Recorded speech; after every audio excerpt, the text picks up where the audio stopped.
zoomed in as well. We don't want this so zoomed in, do we? Let's have to look in close, Mike, in here. Hi, hang on. Why is that so zoomed in now? Instagram's looking really good. Yeah. But this one's not looking too good. Let's have to be a bit further away from us. So we're just getting set up. If you just don't, we'll just wait for a few people to.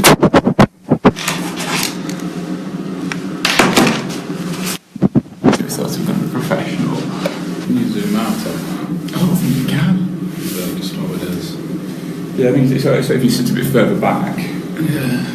Do we need to get onto it or not? Is it literally from there?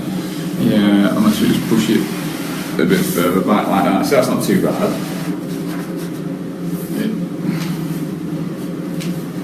Okay, I don't know if anyone can you hear us? Alice, is the sound okay? Just let us know. Okay. So we are live. We are live from the new offices, and I'm joined today with Nick Stansfield, who is our head of engineering. Hello, everyone. Hi.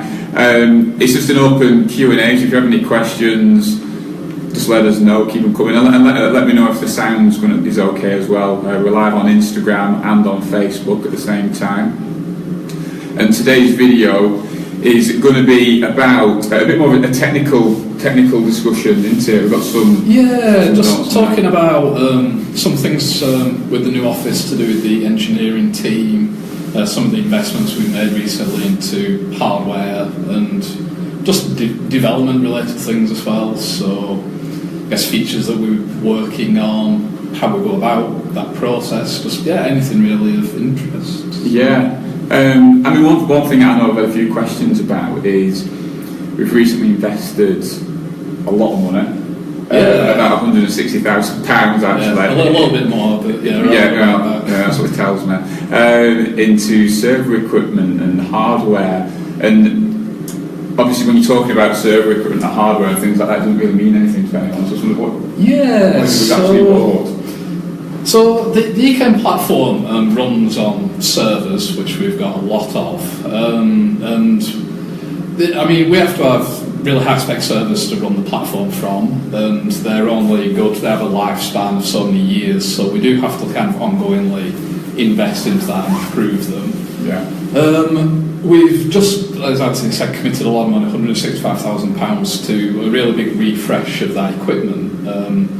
So we've bought new firewalls which protect, the network from unscrupulous people and keep, everyone's data and things like that safe. But the big piece of money has gone on a new, virtualization setup. So it's basically a load of servers to, run the platform from.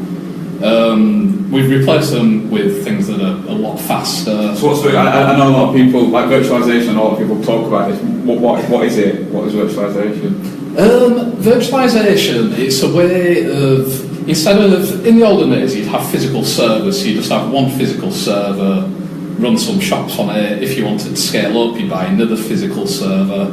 Virtualization lets you buy a hardware setup like we've just bought, and the servers are actually virtual, as it sounds. They're not separate physical servers, they're actually just virtual software running on this device. So some of the advantages that kind of has, mainly to do with when we need to provision new servers. So as we're scaling up and we need to put a new server into play to run more shops, in the olden days we'd have had to go to Dell or whoever, buy a new server, wait for it to arrive, and it was quite a long process. With virtualization, it's literally like 10 minutes. We can just provision a new server and have customers, having their shops set up onto it really quickly. There's other advantages as well. Things like backups are a lot easier to handle because you're just backing up, one unit with all the virtualized servers running on. Physical machines. Yeah, and even things to like energy. It's one device. It's a lot more efficient, a lot less heat. So it's actually greener than like the setup we used to have. Saving the rainforest. So that as well. And uptime as well, because it's centrally managed, it's a lot easier for us to minimise uptime.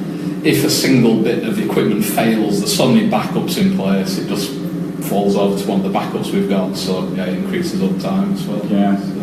And that's obviously one of the a very important part of obviously selling on the internet. You want to make sure that your shop's live and actually on there.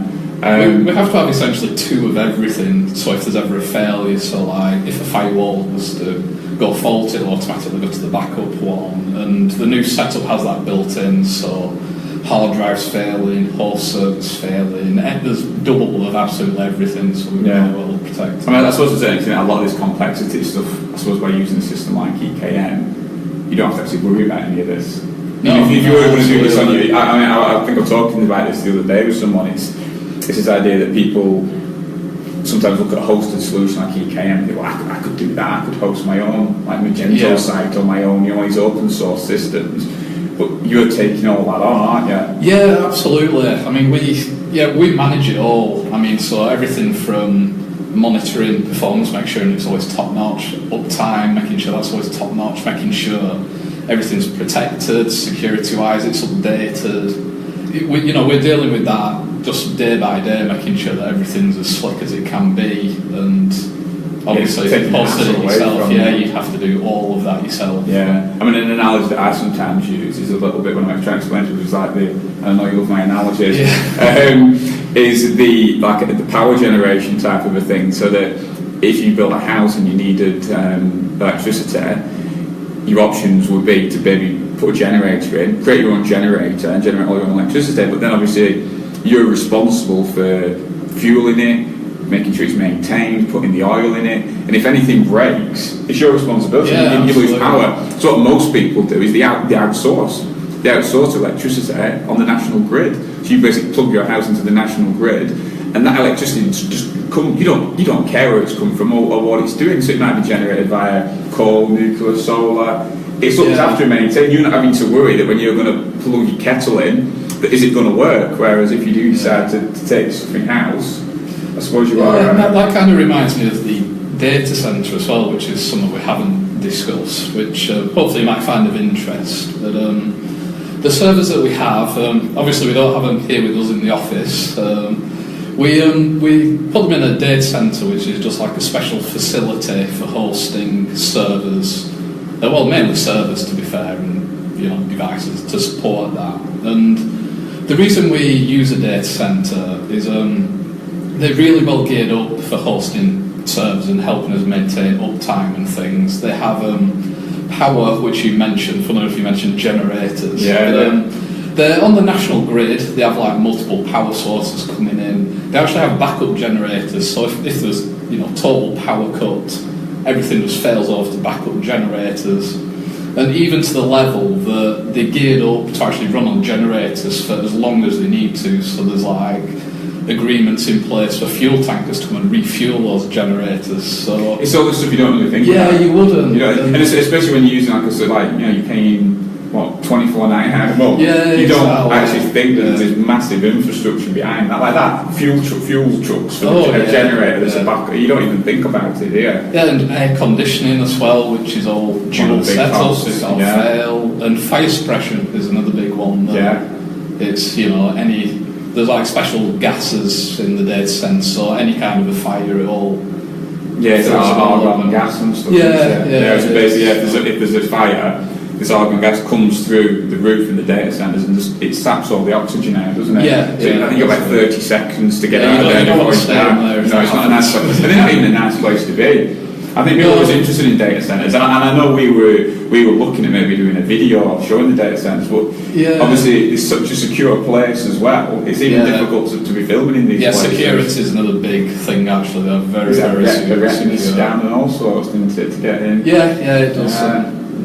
But obviously security is and that's only becoming a bigger thing. Like if you imagine the value in these data centres around the world, there's so much valuable data in there that it's scary actually how much data there is.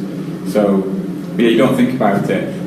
If you're just joining us, because I need to keep reminding everyone, because I didn't do this last time, we're live from our new offices. We're still not in. We're working on it, but we had a meeting today, so we thought we'd carry this on from here. And we're just currently talking about the data center infrastructure and this big investment we've made into the EKM network, which was an investment of about £160,000 to invest and improve the speed and reliability even further. I mean, it's already world-class, industry-leading anyway, but it's just to make sure we can carry on delivering that. Yeah, absolutely. And we're only seeing the traffic going up and up and up and up and up anyway, so, you know... The other thing I guess people don't realise about the investment is that it's a lot of money, but that is literally only to give a certain lifespan of, you know, time for that equipment to be used. So we're figuring we've got like 2 to 3 years of, you know, expansion and keeping everything top notch on that hardware, and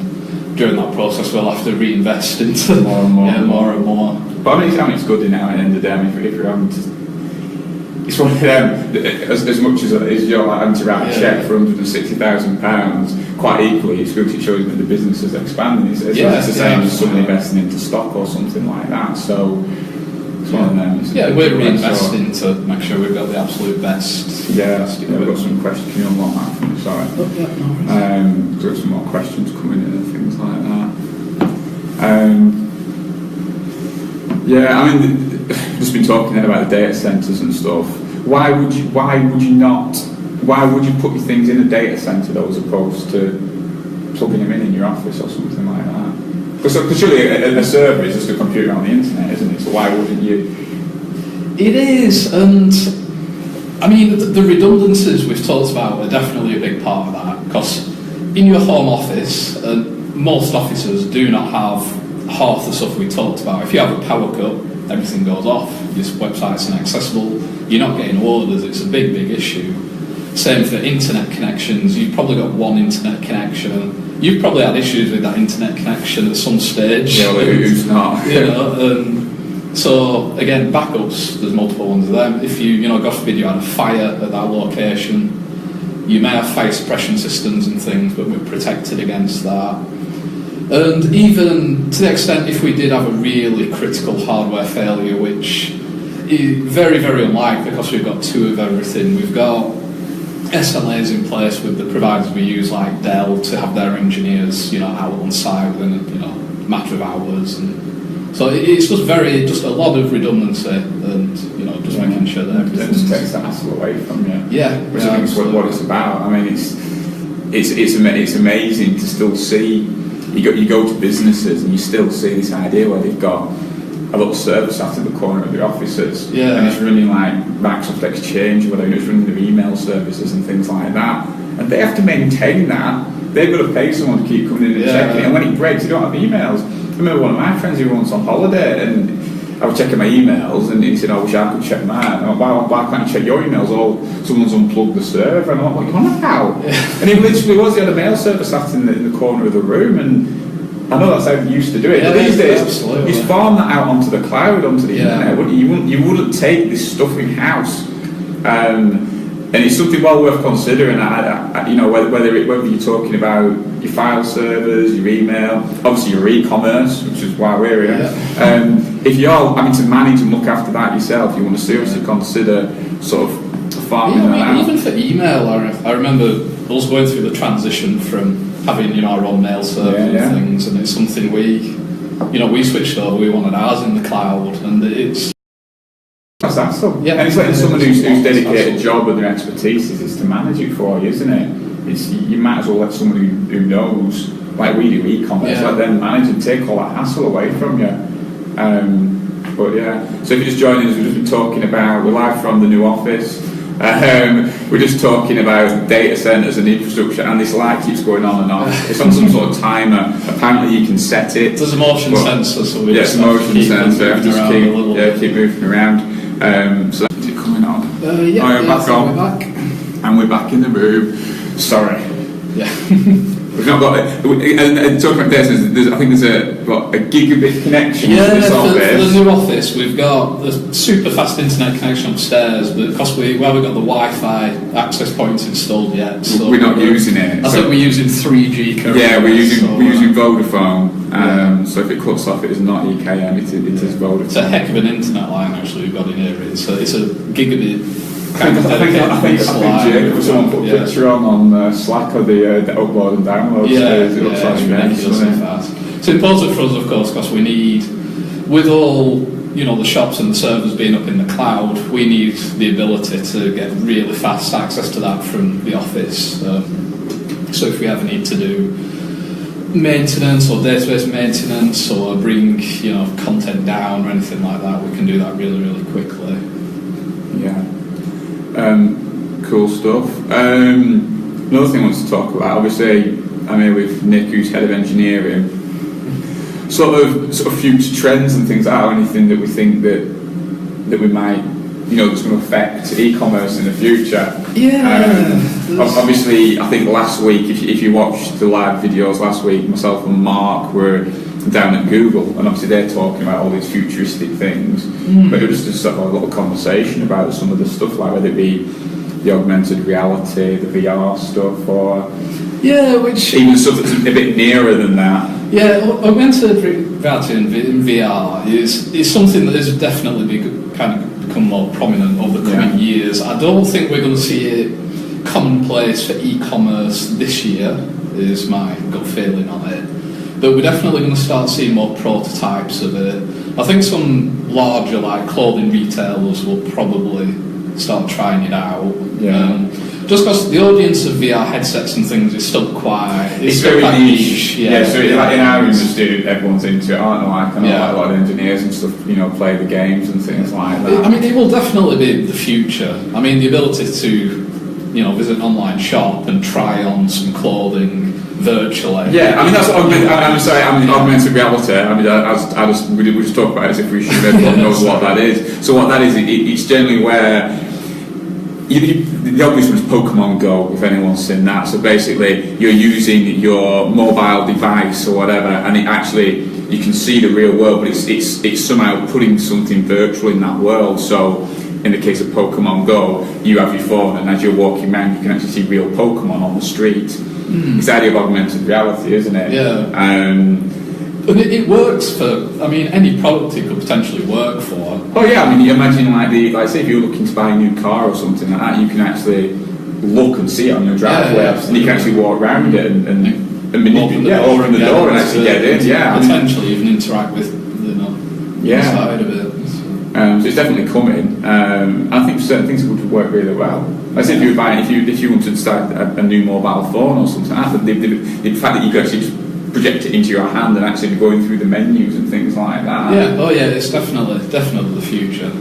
Yeah, and I really like that massive HoloLens. Yeah, that's an augmented reality one. That's extreme. Yeah, but that's, I suppose the difference between VR and that one is VR, there's a difference. Augmented reality is like we're saying the Pokemon Go thing. Virtual reality is like the one I think most people will know is the headset, and you're fully immersed in an imaginary world. So one you're fully in there, one's like an overlay. And I suppose we both have. I think the augmented thing actually will have a bigger effect, shorter term, on e-commerce because of that. Like the fact that you could, if we wanted a fruit bowl for this table, we can just sit here with our phone or our iPad or some goggles and go, that fruit bowl doesn't look good, this one does, and just swiping through. And it's in use today, augmented reality things. It's used in some manufacturing processes and things like that. We're actually making use of it. But that's what the HoloLens is used for, isn't it? It's used for actual medical things and stuff, and gaming as well. You can do like Minecraft, which is like a virtual Lego type game. You can actually have these lenses on and actually be playing it on your table and actually be building it. So it's going to be really interesting to see where that's going, and it's also, as that becomes more mainstream, and if you did have this ability to augment or project things into your real world, it begs the question for things like TVs and things like that, because at the moment you invest a lot of money in screens. This office here, we're going to be spending a fortune on screens, having these big TVs all over the place and having a monitor for your computer.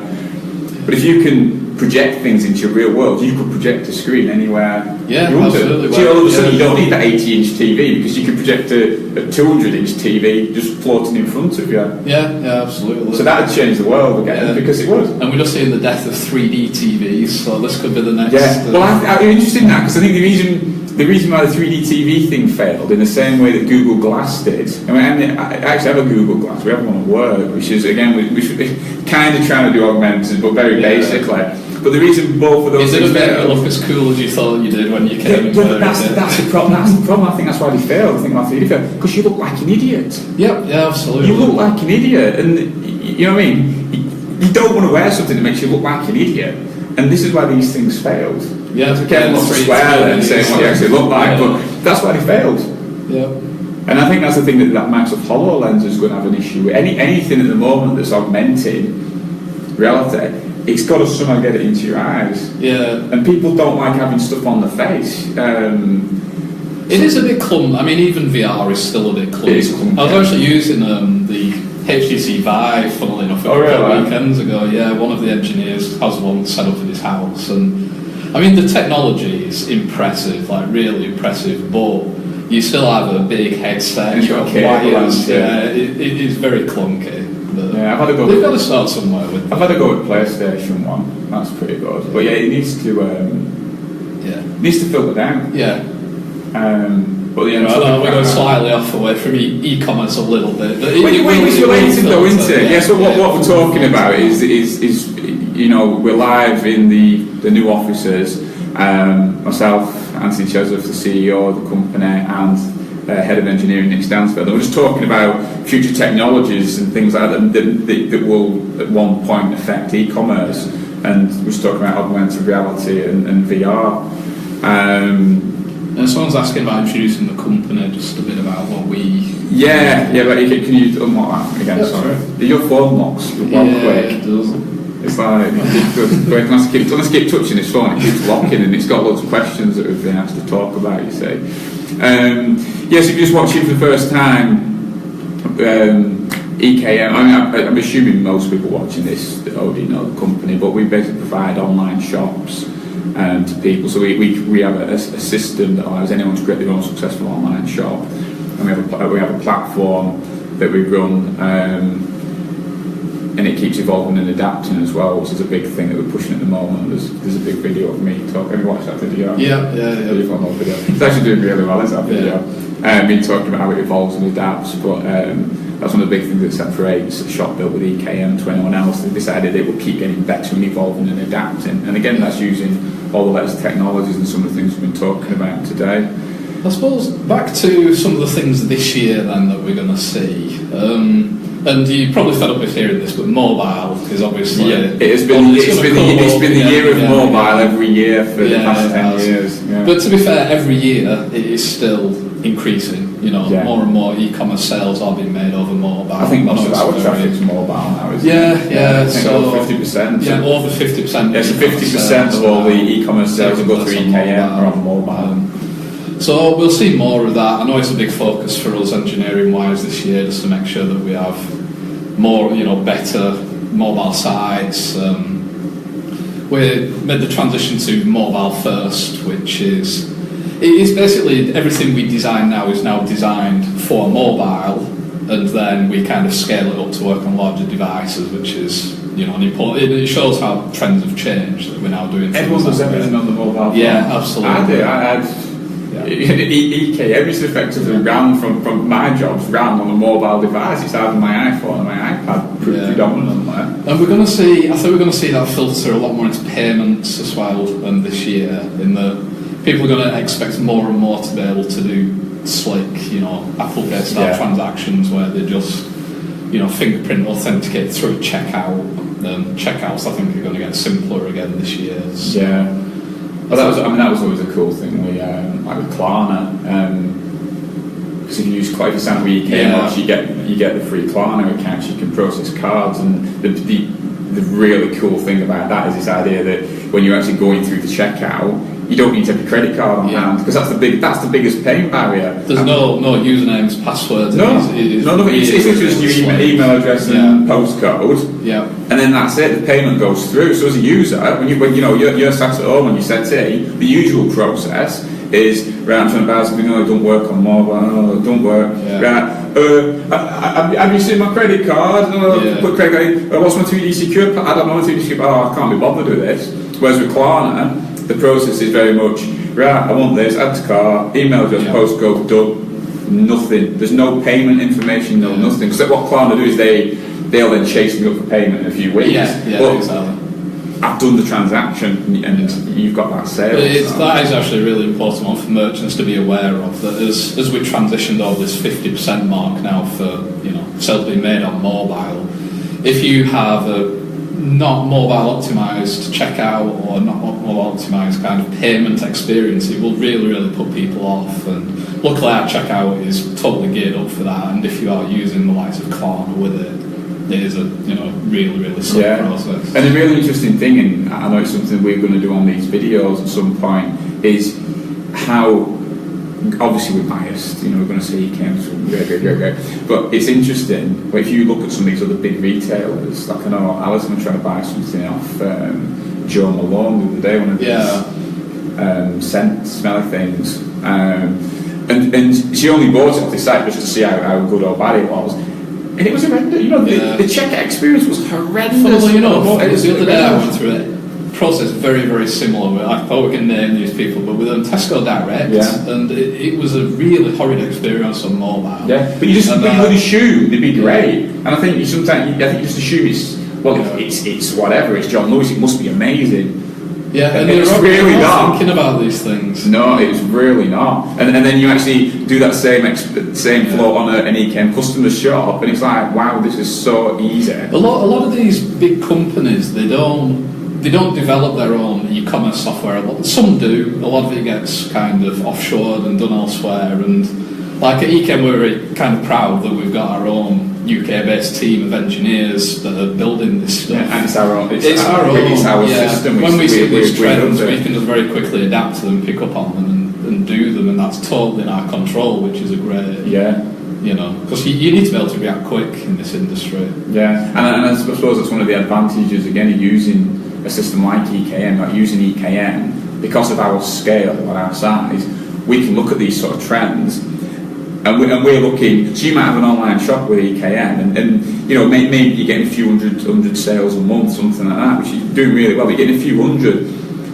We're getting millions upon millions across the entire network, and so because of that, we can properly look at trends, and we can split. You and your guys, effectively split testing and changing stuff. And you're benefiting from that. Whereas on your own, you'd have to test something and probably wait months to see if there was any effect. Whereas we can make tests and changes in a day. You may have heard a lot of buzzwords about like big data and things like that recently, and this is all this kind of stuff. It's just having access to a huge amount of data like we have, and being able to spot these trends and actually do useful things out of it. And again, I suppose back to the e-commerce for 2017, that's actually another big part of it, which I think is going to become more and more prominent. This looking at this data and actually offering more personalised experiences to shoppers as well. Not just looking at what they bought previously and trying to sell them things that might be relevant that they might like, but looking at like demographics, be that geographically where people are, just trying to build up profiles of the shoppers and give them often truly relevant stuff. Yeah, it's what people want, isn't it? Personalised stuff. If you're just joining us, we're live from I have to keep saying this. Yeah. It's like being on a proper TV show because people are obviously joining midway through. So if you're just joining us, we're live from the new EKM offices with myself, Antony Chesworth, who's the CEO, and head of engineering, Nick Stansfield. And we're just talking about, at the moment, future trends, and a little bit more trends are actually a bit more relevant to today, really. As I remember we're talking about augmented reality and VR, which I think is still probably a few years off, but certainly the mobile stuff and things like that. And we have a few questions. You were looking at questions. Yeah, sorry, I was looking at Chris, are you going to get more features that don't need to be coded? Been waiting for pop-ups for weeks. Retargeting apps, pod integrations, more simple themes. Simple like Shopify ones. I was going to forget. Yeah. That's an interesting one. It's in the talking about themes like Shopify. Themes is I'll cover that briefly. We're actually about to release a set of new themes, which are, well, I'm not going to say Shopify themes because that's not what they are. They're really simple kind of. If that's what you've been looking at, it might be along those lines, but yeah, really a bit more simple themes. Yeah, so like really, well, it might be better for you to wait and see, like, because they're literally like days away. Imminent, aren't they? I'm sure some pictures have been leaked onto the internet of these themes. Yeah. If not, I'm sure the marketing team are watching this and starting to leak some. But yeah, they are. There's some amazingly beautiful themes. Because we know how important it is to have a beautiful looking site. But again, a big thing that we're talking about, the bit adamant of is there's beauty, which is an eye of the beholder. But there is beauty, but there's also a function as well. And when we're talking about mobile, especially, that functionality has got to take a precedent over the form of it. I think there's a big thing, this like the responsive web design thing, where let's make it look beautiful. The issue is you've got a little device with, and in the UK the data isn't great, it's not fast. If you're downloading these massive images, you're just going to go somewhere else. I think if it takes more than 3 seconds to load a website, you lose 80% of your visitors. It's like it's got to be 3 seconds. So if your site is taking more than 3 seconds to load up, you're losing visitors. And yet there's this big trend of going, well, I want a responsive website, and if you don't know what a responsive website means, it basically means it's a website that will it responds to the size of the screen. Yeah. So it looks great on a massive screen, it looks great on a little screen.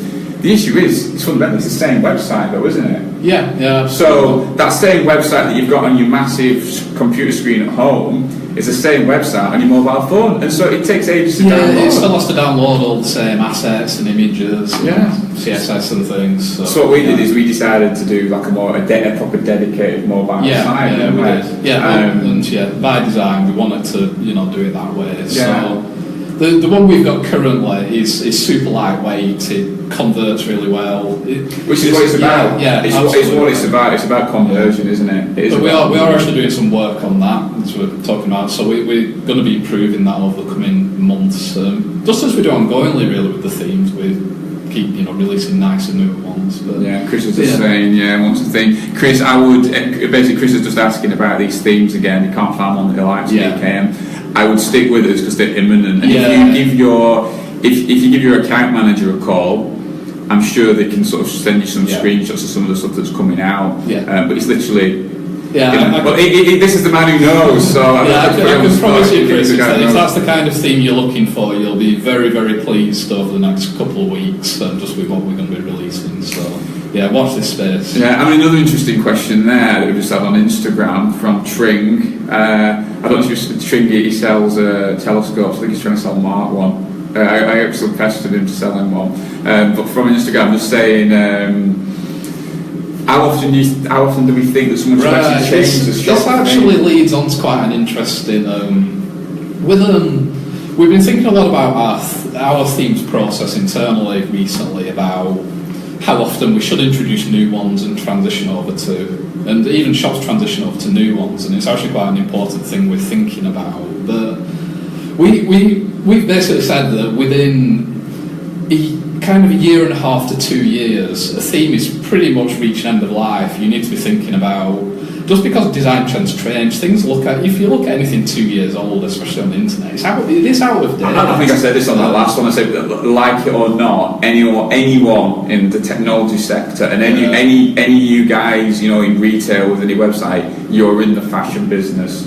Like it or not, we are all in the fashion business. Tastes and trends change.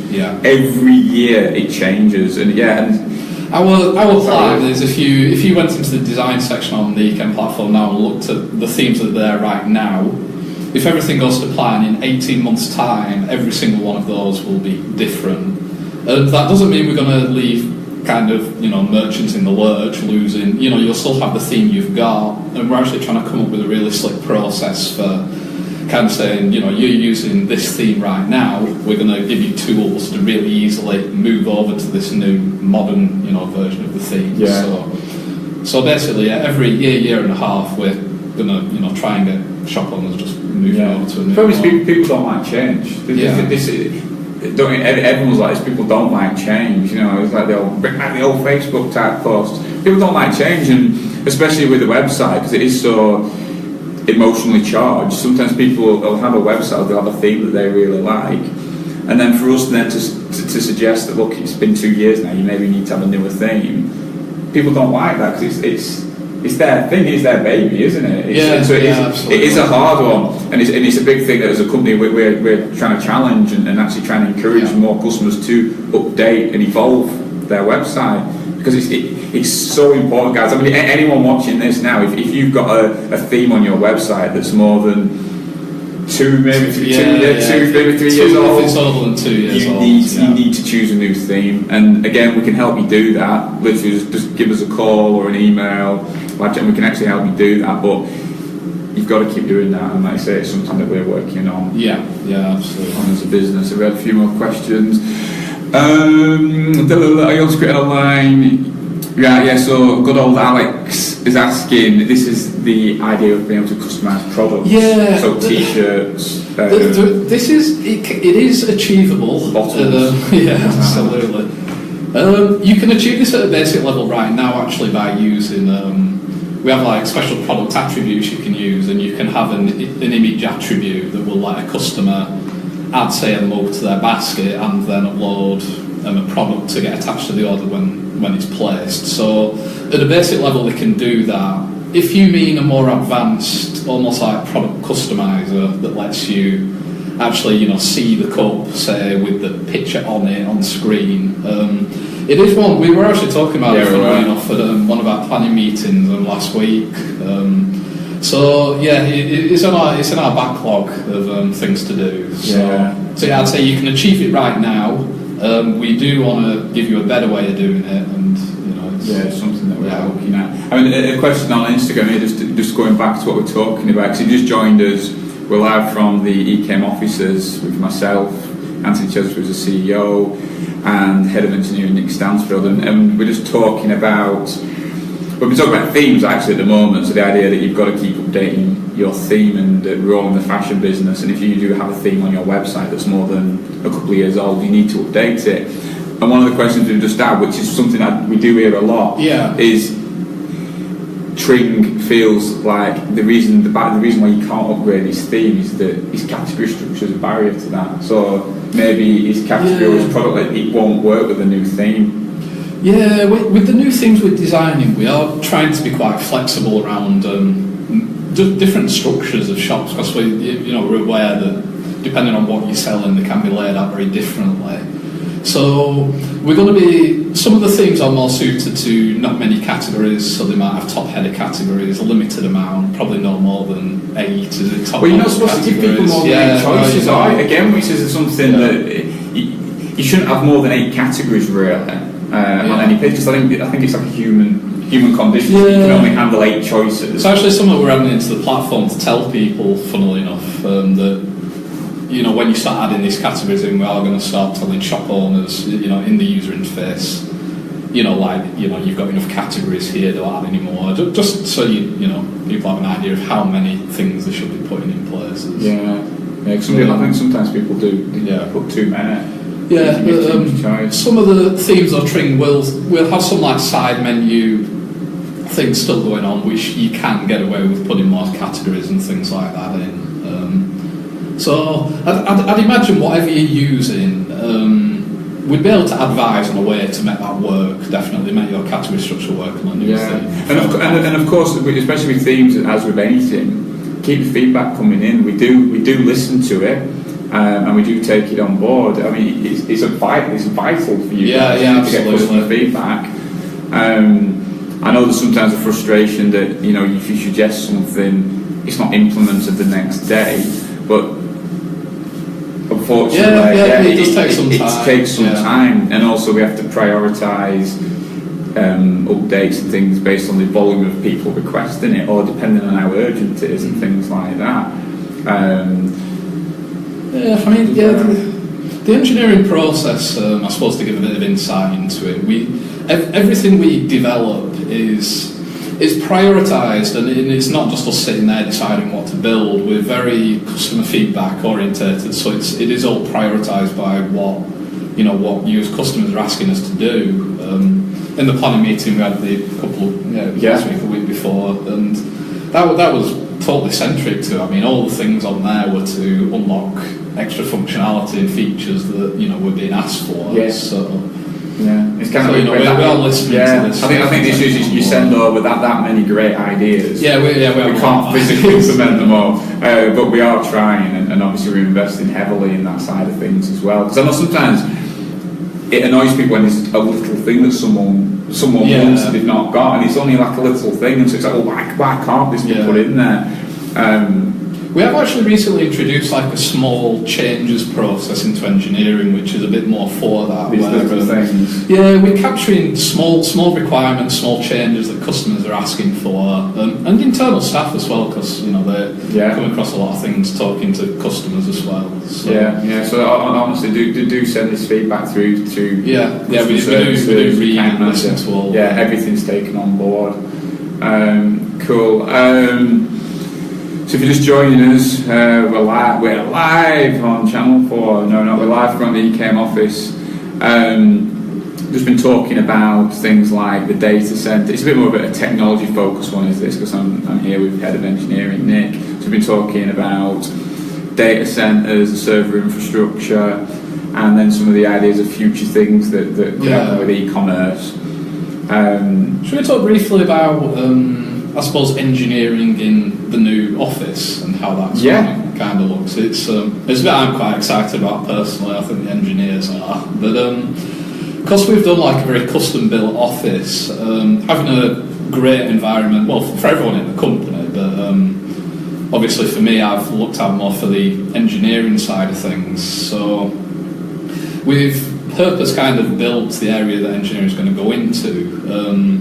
And has some really great things, I think, for the engineers. The engineering team split up into, we call them squads, and they're essentially kind of small self-contained teams, and each one is responsible for, developing software for a certain area of the platform. So we have one which focuses on the shop management of the EKM platform, so where you go in and kind of manage your orders and edit your shop and things like that. We have one that focuses on shop front, so they're actually improving, how your categories and products appear and adding extra functionality for your front-end shops that your customers will use. So they're all split up into these little self-contained squads, and they have their own, developers and designers and testers all within them. So in the old office, we just had one fairly large open space. It's quite open plan. Yeah, it's a typical office. Yeah, typical office, which has a few downsides just in terms of everyone in together. It's very noisy. It's really hard for engineers to concentrate. There's a lot of distractions and things like that. So we've kind of built these special squad rooms here, so they get their own little kind of private areas to work within. It's going to be a lot more. We're sat in one. So it'll be a lot more distraction free, which is really neat. So it's totally geared up for that. There's breakout spaces, which are just kind of quiet areas people can pick up their laptops and go work within, just to get a bit of get peace and quiet. Because a lot of people obviously ask me, and some of the questions I know have come in have like been, why are we investing in this? Why are we investing in this big office? Why aren't we just staying where we are? And a lot of that is staff. One is the location. It actually sits as, we employ a lot of graduates. It's a really important way for us to get new staff, and we're kind of in the catchment area here for like Lancaster University. We get a lot of great people from, and UCLan the same, and even the Manchester universities. So a good catchment area. Staff is one thing.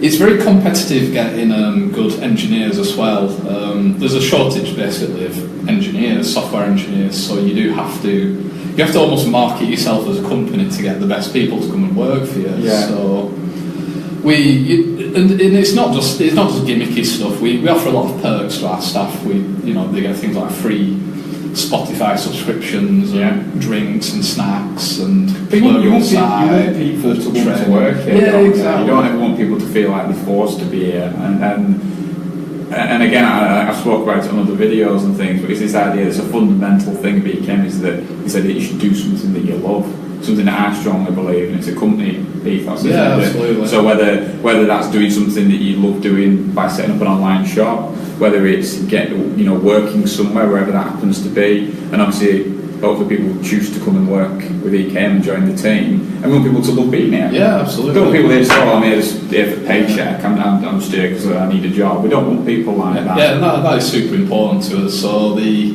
things like the environment, that's a real big thing to us. We want people to genuinely like being here and love, working on what's working. So much time. Yeah. Think how much time you spend in an office. Yeah, huge. Like how much of your life you spend in an office, and most of them it's just 4 white walls with a window.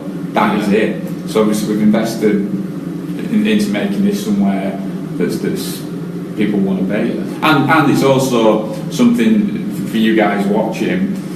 With this office, we're actually going to be doing a lot more of these kind of things, and actual proper training sessions and live shows and things like that. We've got space to do all sorts of stuff. Yeah, and there's an auditorium here that's like 120 people, so we're hoping to expand that and do even more things like that. Yeah, cool stuff. What other questions have we got on here, like things to talk about on here? I mean, we are nearly approaching the end now, in the last 5 minutes, so if you do have any other questions, now's the time to get them through to us. So we've talked so far about data centres, the new office, hardware, developers and the environment a little bit. Future trends and things like that. Yep. Did you see, like we've talked about future trends and stuff, what do you think about like the advances in that and delivery stuff? Have you seen that Amazon whatever, working on these flying bullets and the drones and things? Enough for I suppose going back to the things for 2017, delivery is going to be an important one this year. Because that's the biggest pain, isn't it? Yeah, that is. I mean, we share your pain. We know if you have an online shop, that delivery bit is a nightmare. And we know that couriers sometimes can be. Yes. Yeah. I think we've all had experiences with couriers, haven't we? The old throwing in. But you only did you once where someone threw something over your back. Oh yeah, I did actually. Which was a delivery where we were out and they literally went around the back and just turfed it into the back garden where it subsequently rained. So I think we've all been there. The delivery. There's definitely going to be a change in expectation for delivery. Definitely throughout this year, that people want stuff faster at the end of the day, and. I think when we come in, everything's instant now, isn't it? You're expecting instant. No people want instant gratification when they're, with this kind of stuff and when they're online shopping. So I think next day delivery is just going to become the entire norm. Yeah. And I know even in the cities it's same day, isn't it? Yeah, absolutely. And it's same day delivery, like you literally order it and within a few hours it's there. And I suppose that's the thing that the drone technology would allow. Yeah, I'll be interested to see when it kind of makes its way from, I suppose, gimmick stage to real world people using it. But it leads on to all sorts of exciting stuff, to be honest. Like even from the autonomous vehicle type stuff, that's going to play a big part in deliveries, I think, going forwards. Well, because like the van will just turn up outside and you just go and help yourself to it. Yeah, absolutely. Which probably actually, if it's self-driving vehicles, that's probably more achievable now than drone technology. Yeah, it is. Do you think self-driving? We've got self-driving vehicles. Yeah. For your phone just pinged and said your delivery's outside now, and it's just sat out there. And because it's a self-driving vehicle, it could just go all night, couldn't it? Yeah. It's not a human being who's actually going to get tired and need to brake or anything. It's just going to keep going. Yeah. You just preload it, wouldn't you? And it'd just go off and do its own thing. Yeah. It's probably slightly off topic, but I suppose the autonomous vehicle stuff is going to be a game changer across not just e-commerce, but across a lot of things. Logistics. Logistics. And just personal transportation in general. Another question. It would be good if we could have a better way of displaying delivery lead times on the shop. We have stuff that's in our own stock. Dropship in the last one again. Dropships and special. This is something that's coming to people when we talk about delivery. That sometimes maybe on EKM it's sometimes maybe a little bit limited on allowing products that maybe have different lead times. Yeah, I mean, when we did the new checkout a few years ago, we kind of geared that up for displaying. We improved delivery methods at that time, actually rebuilt how they were handled, and they're a lot clearer now that you can have delivery methods with clear timescale expectations in the checkout. But at individual product level, no, probably not. Although, funnily enough, when we in our planning meeting the other week again, we did kind of touch on dropshipping and things like that. And of course, for dropshipping, it's essential because it's different suppliers, it's automated, and there will always be kind of different lead times. So it's I mean, to be fair, it is probably something we will have to introduce to allow different lead times per product. So again, if it's something that you have to just honestly let us know, and it's something we'll add onto the roadmap, and can't promise when, but it will eventually come. Cool. Have you got any closing topics or anything you want to talk? Because we are approaching the end now. We're doing it for an hour now. Yeah, no, I think I've talked about most of the bits we wanted to go through. Cool. Well, cheers for doing it, man. Yeah, no, quite nerve-wracking as well. It's not too bad. It's not too bad when you get going, is it? Yeah, it's not too bad once you start doing it. It's okay. Okay, well, thank you everyone for watching. We're going to try to do these regularly, so we'll try to do another one next week, or someone will try to do one next week, and hopefully we'll have lights that stay on. Yeah. And I'll happily do another one of these anytime. So if people do have more engineering, if you have any other questions, you can start ask questions on the video. It's on at the moment. It's on Instagram and Facebook. The Instagram one I think deletes as soon as we've finished, but the Facebook one will stay on here. So if you've got any more questions, you can just add them onto this video, and we can talk about them in another video. So thank you for joining us. Yeah, thank you. Yeah, thanks very much. And we'll see you all later. Thanks. Bye. Bye.